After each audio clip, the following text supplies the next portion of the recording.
Really the situation with her and Tori, because I went through that with a guy up in Houston that I was dating at the time, and that shit is just like, I feel like the whole city that I loved, and the motherfucking city that I held on my back, like everybody turned their back against me, when it did come out, and nobody really had my back, and nobody was there to support me. And throughout all the years, I was there jumping on motherfucking songs. I was there doing free features, pulling up to people's shit, giving back, giving away, doing everything that I possibly can to show that I'm like a real good Samaritan, and I love my city, and I'm swingers every day, and motherfucking grills, and what I'm saying, slow banging on screw and all of that shit. And then when shit pop out, like, really, people really don't be having your back for real. So that really what made me move to Atlanta, because after that shit happened, I'm just like, damn, like, everybody got something negative to say about me. It's like everything could be all so good, and it's just like, damn, I should have just died then. Maybe if I would have died that day, then, what I'm saying, y'all would have believed me, or y'all would have, took in consideration like what really fucking happened to me. Like, that shit fucked me up for like 4 years straight. I cried for 90 days straight. Like, I was drinking a lot. I would go out and just drink until I motherfucking almost passed out, and I go home and I go straight to sleep.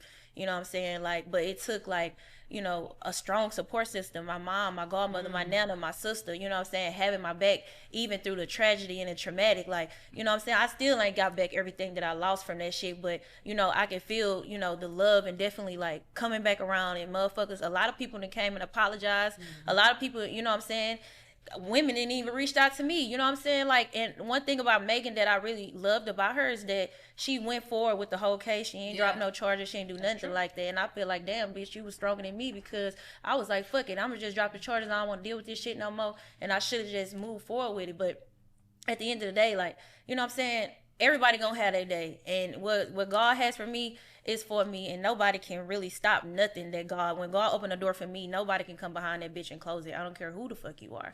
You can't stop nothing that's going on for me.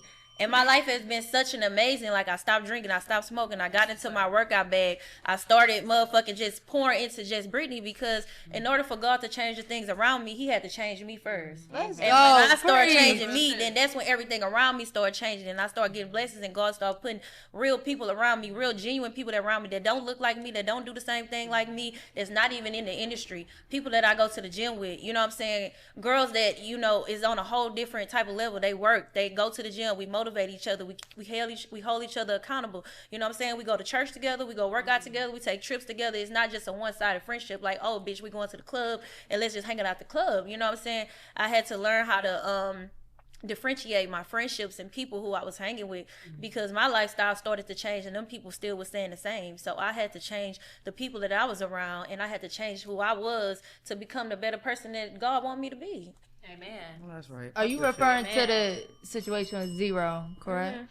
Okay, so what advice would you give for women? Because, like, I think even just in general, that's why a lot of women don't speak up, especially if it's somebody with power. Like, not to go into the Diddy shit, but that's why a lot of women said they didn't speak up, right? Yeah. So been through, like, going through it and, like, finding your way out. Like, what advice would you give to somebody that... I didn't even see it, honestly. I didn't notice it until it was too late. Like, you gotta understand, like, me growing up in Houston and being from Houston, I was a fan. You know what I'm saying?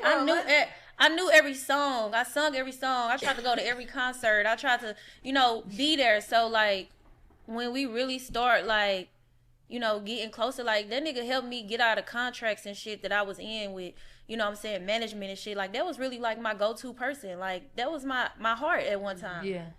So it just baffled me that shit went that crazy. Like, it just went that left. Like, and I know he had lost his mother, so I was trying to be that nurturer. I was trying to be that person that was always there for him, and it's just like, some advice that I can definitely give women is, if he don't wear diapers, you can't change him. Oh, she's a rapper! Metaphor. Now, for real. What the hell? Damn. That's a new tattoo for you hoes. No, she dead ass. Look at that. Oh, she beat that shit. I ain't never hear that before, but you blew my mind with that. I ain't gonna hold you. Damn. Nah, I respect that. Yeah. And then another thing that you said, like, and you just explained why you moved out, right, of Houston, and we mentioned because Meg. it was like me against my whole city. Like, I was at war with everybody by myself. everybody want to be quiet, you know what I'm saying? They picking their sides, and you know what I'm saying? Like, it's like everything good you did just got to delete it because of something that happened to you. And it's like, I died in April of 2017. That's when I died. You know what I'm saying? And now I have been reborn again. So, you know, I forgave him, you know what I'm saying? And a lot of times, like, I would still, like, you know, go back and just cry to myself, like, damn, like, I just can't believe this shit, like, happened for real. Like, you know, but I don't give a fuck no more. At the end of the day, you know what I'm saying? Things happen, and that's some spiritual journey healing that he got to do. You know what I'm saying? I can't fault myself for an action that somebody else did to me. You know, I had to forgive myself in order for me to forgive other people. So, I mean, that's on him. I'm living good. I'm happy. I'm healthy. You know what I'm saying? I survived. And you know what I'm saying? I ain't a victim. I'm a victor. I'm very victorious. Come on. She dropping them gems up here. The Progress Report.